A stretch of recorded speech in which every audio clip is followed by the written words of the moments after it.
بال بھی تراشیدہ، ستواں ناک، اس کی آنکھیں ہرن کی آنکھوں جیسی تھی۔ وہ ہرن ہی کی طرح چونکڑی بھرتی تھی کیونکہ اس کا بدن ہلکا تھا۔ ایسا لگتا تھا جیسے وہ بین الاقوامی مقابلہ حسن میں منتخب ہونے والی 3 لڑکیوں میں سے ایک ہے۔ میں یہاں اس کے قریب کھڑی ایرانی لڑکی کے حسن کا ذکر نہیں کروں گا کیونکہ میری نظریں صرف امریکی لڑکی کے بدن کا احاطہ کر رہی تھی۔ وہ صرف مجھے دیکھ رہا ہے، اس کی آواز میں لرزش تھی۔ میری پیاری دوست، ہمت سے کام لو، اس کا دل جیتنے کی کوشش کرو۔ میں نے انگلی سے اس کی طرف اشارہ کیا، ادھر آؤ۔ میرے بلانے پر اس کی ساری تیز و تراری رخصت ہو گئی۔ مارشا نے آگے بڑھنے پر اکسایا۔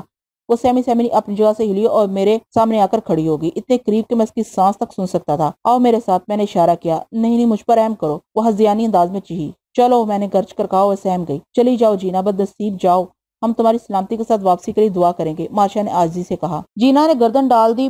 جھونپڑی سے باہر آ کر میں آگے چلنے لگا، وہ میرے پیچھے۔ جینا اس کے پیچھے ایک نیزہ بردار محافظ تھا۔ میں نے پیچھے مڑ کر نہیں دیکھا۔ میں بستی کے آخری کنارے ایک جھونپڑی کے پاس جا کر بیٹھ گیا۔ اس حصے کے تمام لوگ میرے احترام کے لیے گلی میں آ گئے۔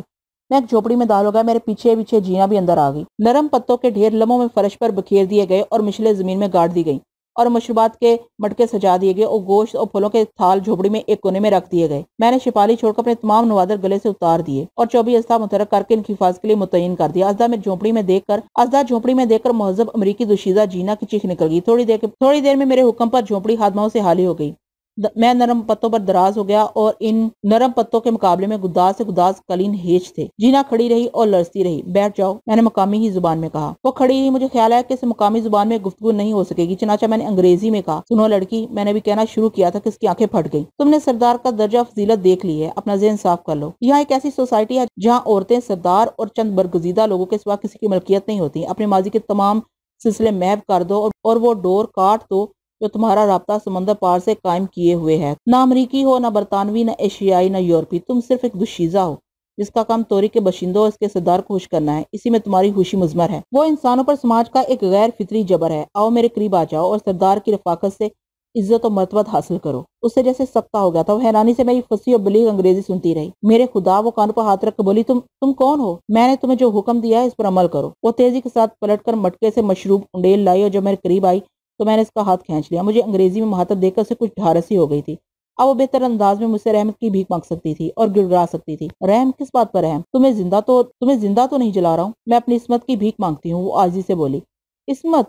امریکی لڑکی کے منہ سے یہ بات اچھی نہیں لگتی۔ یہاں عصمت کا کوئی تصور نہیں ہے، تم تاریخ براعظم میں ہو۔ میں اس نوجوان سے منسوب ہوں جسے زندگی بخش دی گئی ہے، وہ میرا منگیتر ہے، وہ میرے بغیر نہیں رہ سکتا۔ اس کے اعصاب پر ایک اور عورت سوار ہے۔ تم جھوٹ کہتے ہو، وہ تیز سے بولی، پھر ایک دم نرم پڑ گئی۔ مجھے افسوس ہے کہ ہم نے لا علمی میں تمہارے خلاف نہ جانے کیا کیا گستاخیاں کی ہیں، میں معذرت خواہ ہوں۔ میں ایک درندہ ہوں، میں نے ہنستے ہوئے کہا، مجھے افسوس ہے، اور تم ایک خوبصورت ہرنی ہو، تم میرا شکار ہو۔ میں نے اس کے ہاتھوں کا بوسہ لیتے ہوئے کہا۔ میرے اس اقدام پر وہ برہم ہو گئی اور مچلنے لگی۔ میں اس کی منگیتر ہوں، خدا کے لیے مجھے چھوڑ دو۔ منگیتر؟ اے ہوئے چشم، ہوئے بدن، یہاں کوئی کسی سے وابستہ نہیں ہے۔ مجھے دیکھ کیا میں اپنے چہرے کا رنگ چھڑاؤں اور اپنی جلد کی اصل رنگت دکھاؤں کہ میں کون ہوں، کیا ہو گیا ہوں؟ نرمی سے بات کرو اور گداز پیدا کرو۔ میں ایک سردار ہوں، اس درجے پر کسی برتری ہی کے سبب پہنچا ہوں۔ میں تم سے آخری بار کہتا ہوں کہ سردار جابر بن یوسف الباقر کا احترام کرنے کی عادت ڈالو اور شگفتگی سے گفتگو کرو۔ امریکی لڑکی ہنسی ذہین نکلی۔ اس نے اپنا ہاتھ چھڑانے کی کوشش ترک کر دی۔ شاید اسے میرے عزم کا یقین ہو گیا تھا۔ اس نے مشروب میرے ہاتھ سے چھین کر گٹاگٹ پی لیا اور بولی، تم نے میری زبان میں گفتگو کر کے مجھے کچھ جرات کرنے کی ترغیب دی ہے۔ میں تمہارے شکنجے میں ہوں اور تم سے کسی روایت کی توقع بیکار ہے۔ اب میری سمجھ میں یہ بات آتی ہے کہ ہمارے ساتھ اتنا سلوک بھی کیوں کیا گیا، یقیناً تمہاری وجہ سے ہوا ہوگا، ورنہ یہ درندے پہلے ہی دن ہماری بوٹیاں نوچ لیتے۔ میں نے تمہارے ساتھ کوئی سلوک نہیں کیا، میں نے تیز سے کہا، یہ تمہارا خیال ہے۔ بہرحال اب تم نے خود ہی سپر ڈال دی ہے تو میں تمہیں کچھ دل نشی باتیں کرنے کی اجازت دیتا ہوں۔ آؤ میری آغوش میں آ جاؤ۔ اب شرارت سے تمہارا کوئی رشتہ نہیں ہے، طاقت سب سے بڑا رشتہ ہے۔ لیکن اگر تم مجھے ایک پسندیدہ آدمی کی نظر سے دیکھنا چاہو تو تمہیں نقصان کا کوئی احساس نہیں ہوگا۔ میں نے شہزادوں کی سی زندگی بسر کی ہے۔ میں بیروت جیسے بڑے شہر کے کلبوں کا ایک مقبول شخص تھا۔ میں نے آکسفورڈ میں تعلیم پائی ہے۔ میں شخصیت، علم و وجاہت میں سب سے یکتا تھا۔ ایک برطانوی لڑکی فلورا میری محبوبہ تھی۔ جب میں بالکل تمہاری طرح یہاں آیا تھا تو اسے توری کے ایک سردار نے اپنے قبضے میں کر لیا تھا اور اس نے مجھے ٹھکرا دیا تھا کیونکہ میں ایک کمزور شخص تھا۔ رفتہ رفتہ میں نے طاقت حاصل کی اور میں نے توری کے دونوں قبیلوں کی سرداری حاصل کر لی۔ فلورا آج کل جزیرہ بیرناز کے سردار کے پاس ہے۔ ہم 5 آدمی زندہ رہ گئے، وہ بھی اس وجہ سے کہ ہم نے کسی اکراہ کے بغیر یہاں کی زندگی جو کی توں قبول کر لی تھی۔ یہاں آنے کے راستے بہت سے ہیں اور جانے کا کوئی راستہ نہیں، سمجھی نازک دوشیزہ؟ میں یہ باتیں اسے کہنا چاہتا تھا، حالانکہ مجھے ان کے کہنے کی ضرورت نہیں تھی۔ غالباً اس کی وجہ یہ تھی کہ میں شرارٹ کے مقابلے میں اسے محبت سے جیتنا چاہتا تھا۔ میری اداس گفتگو نے اس پر گہرا اثر کیا۔ وہ مجھ سے طرح طرح کے سوالات کرتی رہی۔ میں ایسے جوابات دیتا رہا جو جزیرہ توری میں رہ کر دیے جا سکتے تھے۔ تم خوب زندہ رہے، وہ افسردگی سے بولی۔ تم میری قدرت میں ہو۔ میں نے کہا شیراٹ کو بھول جاؤ، تمہاری ردات نے مجھے متاثر کیا ہے۔ وہ گنودہ لہجے میں بولی، شیراٹ تو اب ایک خواب معلوم ہوتا ہے۔ اس نے اپنے لیے توری کی ایک دوشیزہ پسند کر لی ہے۔ میں اسے صبح ملا تھا۔ کیسا ہے وہ تم سے زیادہ ذہین ہے۔ اس نے بہت جلد ماحول سے مفاہمت کر لی۔ کیا وہ میرا ذکر کر رہا تھا؟ ہاں، اس نے تمہیں مانگا تھا۔ اچھا، پھر تم نے کیا جواب دیا؟ میں نے اسے ڈانٹ دیا۔ کیوں؟ تم مجھے اس کے حوالے کر سکتے تھے، یہ کوئی غلط بات نہ ہوتی، تمہیں اس کا اختیار تھا۔ وہ میری آغوش سے نکل گئی، پھر اس نے اپنا چہرہ میرے سامنے کر لیا۔ میں نے تمہیں دیکھ لیا تھا، مجھے معلوم تھا کہ میرے نائبین زارہ میں فرازوں میں سے کوئی بھی تمہیں اس سے کسی وقت بھی مانگ سکتا ہے، اسے بہرحال میں تمہیں آریتن یا مستقل طور پر دینا پڑتا۔ میں نے سوچا کہ میں خود ہی تمہارے شباب سے خود کیوں نہ اٹھاؤں، اور بہتر ہے کہ تم تقسیم ہونے کے بجائے صرف ایک مرد کے تصرف میں رہو، کیونکہ تمہیں حاصل کرنے کے لیے کسی کو مجھ سے مقابلہ نہیں کرنا پڑے گا۔ دور و نزدیک ایسا کوئی فرد نہیں ہے جو جابر بن یوسف کا ہمسر ہو سکے۔ میں نے جواز تلاش کر لیا تھا جو بڑا کارگر ثابت ہوا۔ وہ موم کی طرح نرم پڑ گئی۔ کیا یہ ضروری ہے کہ ہم آج ہی ایک دوسرے سے ذہنی اور جسمانی طور پر وابستہ ہو جائیں؟ اس نے خلاف توقع سوال کیا۔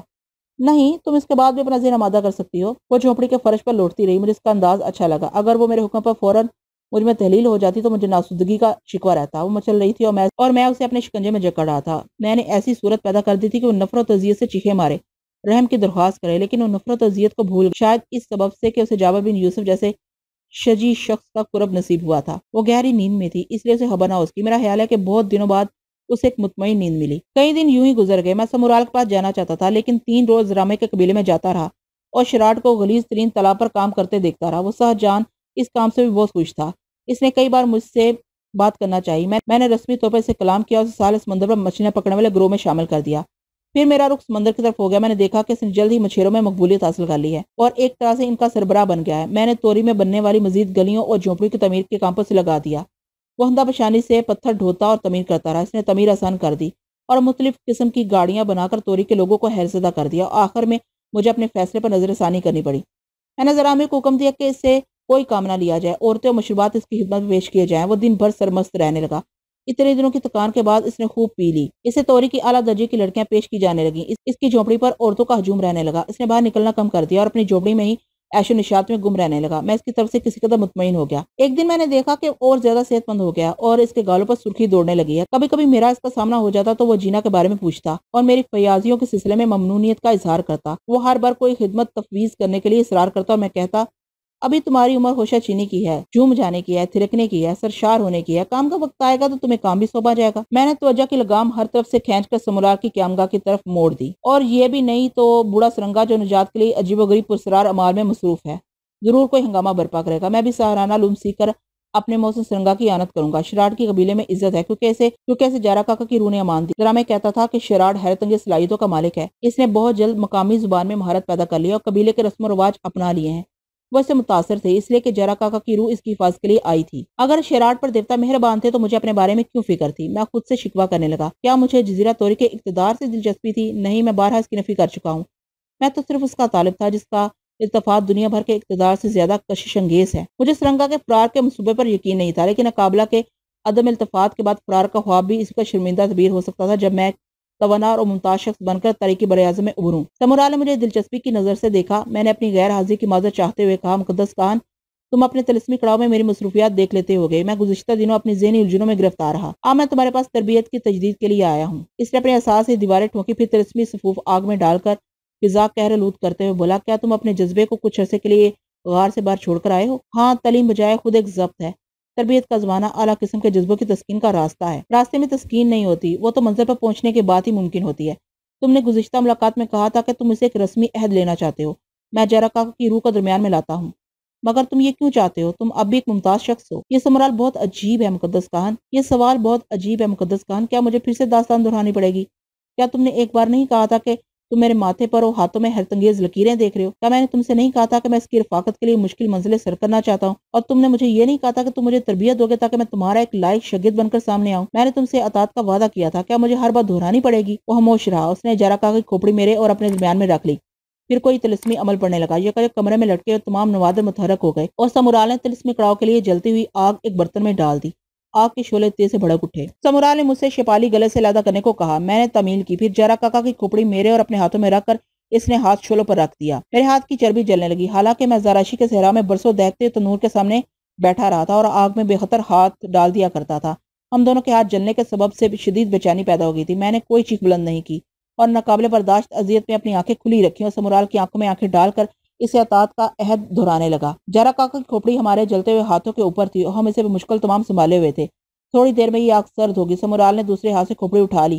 میرا سارا ہاتھ جل چکا تھا اور چربی بہہ رہی تھی۔ شدید جلن اور سوزش سے برا حال تھا، لیکن میں نے سمورال پر اپنی کسی کیفیت کا اظہار نہیں ہونے دیا۔ یہی حال سمورال کا تھا۔ اس نے بھی زبردست برداشت کا ثبوت دیا۔ جسم کی مشقت اقبال مندی کے لیے لازم ہے۔ سمورال مجھ سے دور ہٹتے ہوئے بولا، اگر تم نے یہی وتیرہ جاری رکھا تو تمہارا شمار برگزیدہ لوگوں میں کیا جائے گا۔ تم نے عہد کیا ہے، عہد توڑنے کی سزا کا فیصلہ جارا کاکا کی روح کرے گی۔ عہد کی پاسداری بھی اقبال مندی کے لیے شرط ہے۔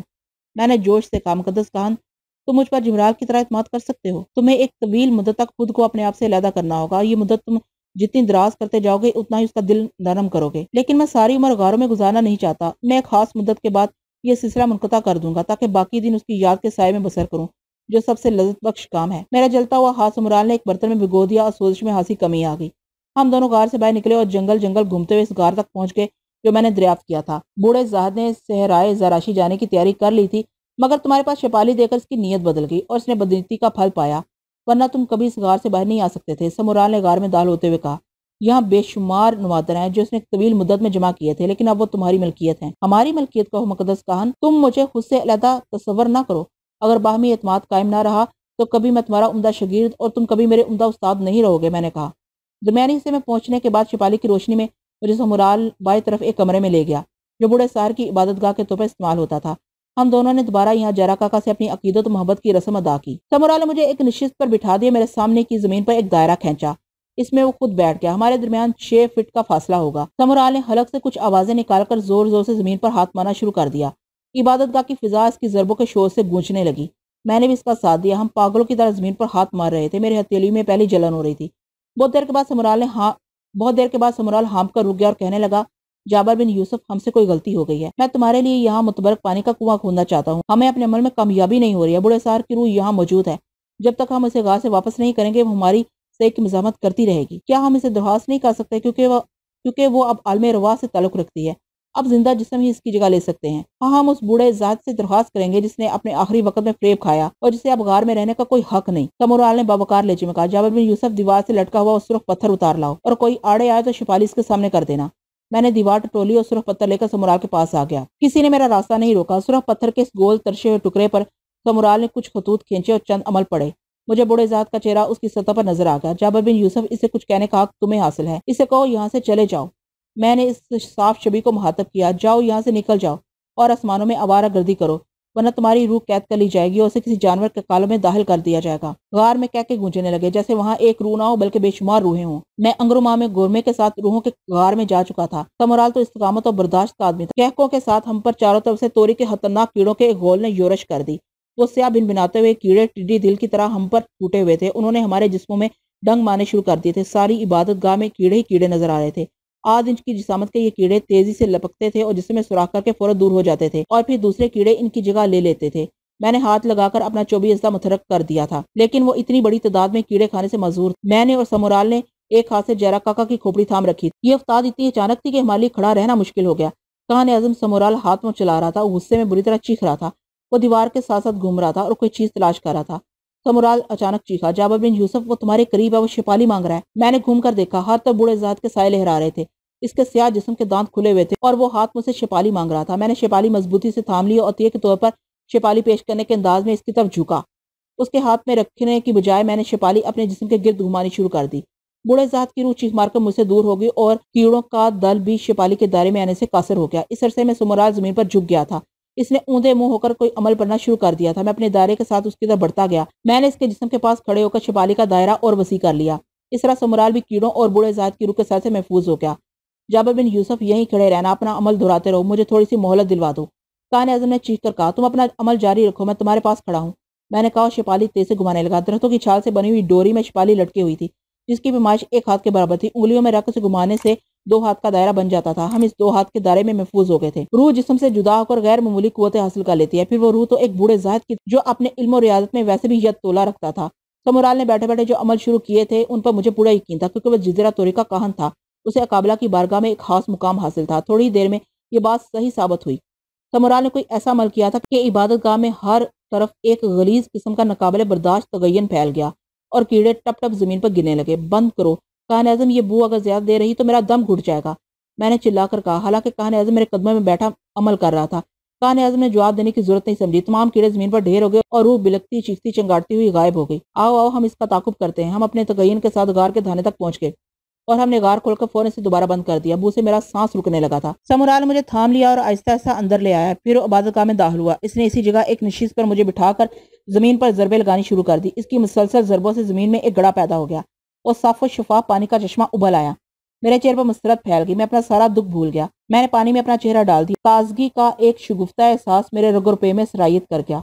اب تم یہاں بیٹھے سہارانہ علوم سیکھا کرو، اور تم؟ میں روز یہاں آیا کروں گا، میں ایک کاہن بھی ہوں، میرے کچھ اور فرائض بھی ہیں۔ سمورال نے تھکے ہوئے لہجے میں کہا، میں تمہارا احسان مند ہوں، یہ غار تمہاری ذہنی بالیدگی اور طاقت کی افزونی کا سبب بن سکتا ہے۔ کاہن اعظم نے میری ہمت بندھائی، میں تمہیں مایوس نہیں کروں گا۔ اور مجھے 6 ماہ کی مدت گزر گئی۔ کاہن اعظم سمورال شروع میں روز آتا رہا، پھر اس نے وقفوں سے آنا شروع کر دیا۔ اس عرصے میں مجھے غار کے بیشتر نوادر کے بارے میں تخیر خیز تجربے ہو چکے تھے اور میری ہوس مزید بڑھتی جا رہی تھی۔ میں اس عرصے میں غار سے باہر نہیں نکلا، مجھے اپنے اقتدار کی کوئی پرواہ نہیں تھی۔ میں عجیب و غریب اسرار و کمالات میں زندگی بسر کر رہا تھا۔ ایک دن جب میں خانقاہ کے مختلف طلسمی آلات متحرک کر رہا تھا اور سیر پھونک رہا تھا، میری خانقاہ میں خوشبو کا ایک لطیف جھونکا در آیا۔ میں نے نظر اٹھا کر دیکھا، میں یقین سے کہہ سکتا ہوں کہ وہ سرنگا کی دیوی تھی۔ میری نبض کی رفتار تیز ہو گئی۔ پہلے میرا گمان تھا کہ وہ سرنگا کی دیوی ہو سکتی ہے، اسی کے بدن سے ایسی خوشبو پھوٹتی ہے۔ پھر جب اس کا حوالہ واضح ہوا اور مجھے اس تاریکی میں روشنی کا ایک حالہ نظر آیا تو میری آنکھوں کو یقین آ گیا کہ وہ سرنگا کی دیوی ہی تھی، وہی دیوی جس نے مجھے انگروما میں طویل قید سے نجات دلائی تھی اور مختلف مشکلات میں میری رہبری کی تھی۔ اقتدار کے زینے پر میرا پہلا قدم اسی کی وجہ سے اوپر کی جانب اٹھا تھا۔ میری محویت ٹوٹ گئی اور میں نے سحرکاری بند کر دی، اٹھ کر کھڑا ہو گیا۔ دیوی کے چہرے پر بلا کی معصومیت تھی، مگر اس کی آنکھوں میں ایک پرجلال چمک اور جھیل جیسی گہرائی موجود تھی۔ میں حیرت زدہ کھڑا تھا۔ دیوی کی آمد بے سبب نہیں ہو سکتی تھی، یقیناً وہ کسی خاص مقصد سے میرے پاس آئی ہوگی۔ ساتھ ہی میرے ذہن میں خطرے سر ابھارنے لگے۔ کشمکش کے ان سانحوں کا طلسم میں نہیں توڑا۔ میں نے دھڑکتے دل سے اسے مخاطب کیا، اے محترم عورت، تیرا ظہور ہمیشہ میرے لیے وجہ تسکین ثابت ہوا ہے۔ کیا مجھے اس لمحے رہنمائی کی ضرورت ہے؟ یقیناً تیری آمد کسی سبب سے ہے۔ دیوی نے ایک خاص انداز سے اپنے سر کو جنبش دی اور مجھے اشاروں میں حکم دیا کہ میں اس کے پیچھے چلوں۔ میں سمجھ گیا کہ مجھے غار سے باہر نکالے جانے کے لیے آئی ہے۔ میں یہاں سے بھی جانا نہیں چاہتا تھا۔ اس کے اشارے پر میں اس کی صورت دیکھتا رہ گیا۔ چند لمحوں میں کئی وسوسے ذہن میں آ کر گزر گئے۔ میں نے نہایت عاجزی سے کہا، اے مقدس دیوی، تیری خواہش کا احترام مجھ پر فرض ہے، لیکن میری روح ابھی ناسودہ ہے۔ تجھے معلوم ہے میں اس ویرانے میں کیوں دل لگائے ہوئے ہوں اور کس منظر کی تلاش میں سر کھپا رہا ہوں۔ ابھی کچھ اسرار میری نظر سے پوشیدہ ہیں۔ میں اپنی تشنگیاں بجھانے کا خواہش مند ہوں۔ چند مرحلے باقی رہ گئے ہیں۔ یقین کر یہاں کے اندھیرے میری زندگی کے لیے روشنیوں کی نوید ہے۔ میں یہاں سے مسلح ہو کر واپس جانا چاہتا ہوں۔ دیوی نے میرا جواب سنا تو اس کے چہرے پر سختی نمودار ہو گئی۔ اس نے ایسی نظر سے مجھے دیکھا جو میرے جسم کے پار ہو گئی۔ میں اس کی نظر کی تاب نہ لا سکا۔ دیوی مجھے ہم کلامی کا شرف بخش تاکہ غار چھوڑنے کے بارے میں تیری منشا کی وضاحت ہو سکے۔ یہ میں اس لیے پوچھنا چاہتا ہوں کہ باہر کے جھمیلوں میں پڑھ کر دوبارہ مجھے شاید اس غار کی طرف واپسی کا موقع نہ مل سکے۔ میں یہاں بہت سکون سے ہوں۔ دیوی کی ایما کے خلاف میرا یہ انداز تہاطب گستاخی پر مبنی تھا۔ وہ برہم ہونے لگی، قریب تھا کہ وہ چلی جاتی۔ میں نے اس کے چہرے پر بہت سے جوابات پڑھ لیے تھے۔ دیوی کے تراشیدہ لب واہ ہوئے، جیسے وہ مجھ سے کہہ رہی ہو۔ اس کی آواز میرے کانوں میں نہیں آئی، لیکن میں نے قیاس کیا جیسے اس کے منہ سے یہ الفاظ ادا ہو رہے ہوں، بحث مت کرو اور وقت ضائع نہ کر، میرے ساتھ چل۔ میں انگروما جیسے پرسرار خطے سے بھی دیوی کے حکم پر واپس آ گیا تھا۔ کاش میں وہاں کچھ اور وقت قیام کرتا تو میری فضیلتوں میں بے پناہ اضافہ ہوتا۔ گورمے مجھ پر مہربان تھا۔ میں نے دوبارہ تامل کیا اور دیوی قہر کی ایک نگاہ میرے سینے میں چبوتی ہوئی فوراً حیولے میں تبدیل ہوئی اور ایک پل میں میری نظروں کے سامنے سے غائب ہو گئی۔ میں نے ارد گرد آوازیں دی۔ اس کے جانے کے بعد مجھ پر پشیمانی کا دورہ پڑا اور میں نے غار کے در و دیوار کے نوادر پر ایک حسرتناک اب میرا وہاں رکنا دانش مندی کے خلاف تھا۔ دیوی ناراض ہو کر واپس چلی گئی تھی۔ باہر آ کر میں نے غار کا دھانا جھاڑ جنگار سے بند کر دیا تاکہ اس پر کسی کی نظر نہ پڑے۔ پھر مزمل احساسات کے ساتھ جنگل عبور کرتا آبادی میں داخل ہو گیا۔ میرے قدم تیز تیز چل رہے تھے۔ آسمان گھنے جنگل کی اور سے کہیں کہیں نظر آ جاتا تھا۔ سرد ہوا کے جھونکوں نے مجھے کسی قدر سکون پہنچایا۔ میرا ذہن بڑا پراگندہ تھا۔ دیوی نے غار میں اچانک میرے استغراق میں مخل ہو کر مجھے ہلجان میں مبتلا کر دیا تھا۔ اب میرا رخ سرنگا کے غار کی جانب ہونا چاہیے تھا ہونا چاہیے تھا تاکہ میں پیش آنے والے واقعات کے بارے میں کچھ جان سکوں، لیکن میرے بڑھتے ہوئے قدم رک گئے تھے۔ میں بستی کی جانب مڑ گیا تھا۔ دیوی جس بات کے لیے آئی تھی وہ یقیناً بستی سے متعلق ہوگی۔ میرے پیچھے بہت سے واقعات رونما ہو سکتے تھے۔ مجھے وہ واقعات جاننے کی اتنی شدت سے خواہش تھی کہ میں آبادی کی طرف نکل گیا۔ میں کوئی بچھڑا ہوا طوفان تھا جو بستی کی جانب بڑھا تھا۔ کوئی 6 یا 7 ماہ کی روپوشی کے بعد قبیلے کے لوگوں نے مجھے دیکھا تو احتراماً زمین سے چپکتے گئے۔ میری آمد کے سلسلے میں اس جانب سے اس جانب تک چوبی باجے بجنے لگے۔ اگر کوئی اہم واقعہ رونما ہوا تھا تو گزشتہ عشرے کے درمیان ہوا تھا، کیونکہ سمورال ایک عشرے سے بوڑھے ذات کے غار میں میرے پاس نہیں آیا تھا۔ میری گردن تنی ہوئی تھی اور میں دائیں بائیں دیکھے بغیر افتخار کے ساتھ غصے اور جلال کے ساتھ اپنے قبیلے کی طرف قدم بڑھا رہا تھا۔ فرازو مجھے دیکھ کر پیٹ کے بال زمین پر لیٹ گیا۔ اس نے اپنا سر زمین پر رکھ کر میری برتری کا اعتراف کیا، لیکن اس وقت میں رسمی باتوں کے لیے تیار نہیں تھا۔ میں اسے ساتھ لیے مکان کی طرف آیا جہاں سریتا پرتباک نظر سے خیر مقدم کے لیے تیار کھڑی تھی۔ اس کے ساتھ اس کی ہاتھمائیں بھی تھی۔ میرے جسم پر بال ہی بال تھے۔ میرے ساتھ ہی مکان میں سب لوگ داخل ہو گئے اور سریتا نے میری وحشت محسوس کر کے مجھے ایک مشروب پیش کیا۔ میں نے اس کے سامنے فرازو سے پوچھا، کیوں اے جزیرہ توری کے جلیل القدر سردار جابر بن یوسف کے نائب، کیا کسی جزیرے سے کوئی بدبخت جابر بن یوسف کو مسند سے اتارنے کے لیے ادھر آیا ہے؟ نہیں معزز سردار، فرازو نے مؤدب جواب دیا۔ تاریخ براعظم میں اب کسی کو یہ حوصلہ نہیں کہ وہ توری کے اس بلند قامت سردار کی طرف آنکھ اٹھا کر دیکھے۔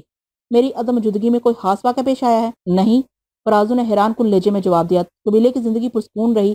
ہاں، وہ لڑکیاں سردار کے وصال کی منتظر ہیں جو اس عرصے میں بلوغ کی منزل پر پہنچ گئی ہیں۔ میرا سخت لہجہ نرم ہو گیا۔ بازار قبیلے میں کوئی تبدیلی نہیں آئی تھی، پھر دیوی نے اس تاریخ غار میں آنے کی زحمت کیوں کی تھی؟